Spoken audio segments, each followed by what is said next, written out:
আসসালামু আলাইকুম। সম্মানিত দেশবাসী, আপনাদের সকলের প্রিয় জামাতের একজন এমপি ক্যান্ডিডেট নাম আমির হামজা, নামের আগে আবার মুফতিও লাগান উনি।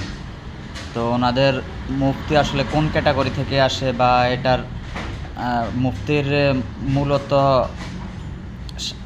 আপনার ধর্মীয় মর্যাদা কতটুকু এটা আমি এখনও অবগত না। এটা আমার নিজেরই অজ্ঞতা বা নিজেরই দুর্বলতা।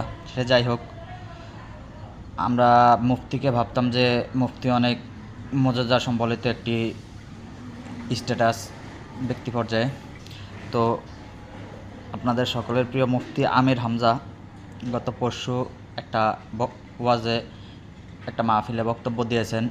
তিনি জাহাঙ্গীরনগর বিশ্ববিদ্যালয়ে ভর্তির চান্স পেয়েছিলেন, কিন্তু সেখানে তিনি দেখলেন যে সকালে ছাত্ররা মদ দিয়ে কুলি করে। তো এই কথাতেই তার মিথ্যাচার ধরা পড়ে। তিনি ভর্তির চান্স পেয়েছেন, তার মানে তিনি ভর্তি হননি। আচ্ছা, ধরলাম ভর্তি হয়েছে, তারপরে মদ দিয়ে কুলি করে, এটা কি বাস্তবসম্মত কথা? আচ্ছা, এটা কিন্তু জমিদারেরাও করে না। মদ দিয়ে কুলিটা জমিদারেরাও করে না। তো জাহাঙ্গীরনগর বিশ্ববিদ্যালয়ে কি সব জমিদারের ছেলে ফেলে?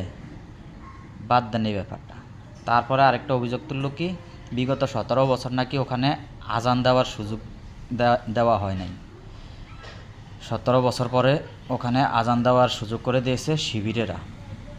অথচ জাহাঙ্গীরনগর বিশ্ববিদ্যালয়ের মসজিদের একজন মুয়াজ্জেম আছে, উনি নিজে স্বীকারোক্তিমূলক জবানবন্দি দিয়েছে বিভিন্ন নিউজ মাধ্যমের সামনে যে ওখানে এমন কোনো ঘটনা ঘটেনি।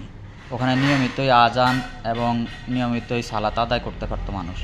অথচ এই মুনাফেকরা মিথ্যাটাকে এমনভাবে বয়ান তৈরি করে, মনে হয় যেন এগুলো কোরআন হাদিসের কথা। এগুলো যে মিথ্যা হতে পারে এই ব্যাপারটা আমরা অভিযোগ তুললেও মানুষ আমাদেরকে গালাগালি দেওয়ার মতো একটা মানসিক পরিস্থিতি তৈরি হয়। মিথ্যাটাকে আর মিথ্যা মনে হয় না, মিথ্যাটাকে মনে হয় যেন এটা একেবারে কোরআন হাদিস থেকে রেফারেন্স টেনে এনেছে ওরা, এমনভাবে মিথ্যা বয়ান তৈরি করে। তো আসছে আগামী ওয়াজ মাহফিলের মৌসুমে এরা এভাবেই মিথ্যা ছড়িয়ে যাবে। আপনাদেরকে সতর্ক থাকতে হবে, চোখ কান খোলা রাখতে হবে। বক্তা মানেই সব সত্যি কথা বলবে এমন কোনো নেই, নিয়ম নীতি নেই আমাদের দেশে। বক্তাদের মাঝেও ভুল থাকতে পারে, বক্তা